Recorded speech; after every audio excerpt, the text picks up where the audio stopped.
আমার সুন্দর বিড়ালটা, এটা রায়তার বিড়ালটা। দেখো সবাই, এই বিড়ালটা এরকম আছে। ওই বিড়ালটা মিনিমাম 1.5 বছর হয়েছে, 2.5 মাস হয়েছে, গোসল করানো হয়নি। গোসল করালে ওর ভালো থাকবে। সবাই দেখো আস্তে আস্তে। ঠিক আছে, এটা মনে হয় আহ, মনে হয় রায়তার বিড়ালটা, এটা রায়তা ম্যাডামের বিড়ালটা। দেখো, রায়তার ম্যাডামের বিড়ালটা এদিকে তাকায় রয়েছে। 2 বছর ওকে গোসল করানো হয়নি, গোসল করাতে হবে। 2 বছর হয়েছে, ওকে গোসল করাতে হবে এবং গোসল করে নাই। গায়ে শরীরে পশম ময়লা। এখন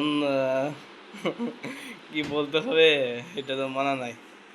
থ্যাংক ইউ, ধন্যবাদ, আসসালামু আলাইকুম।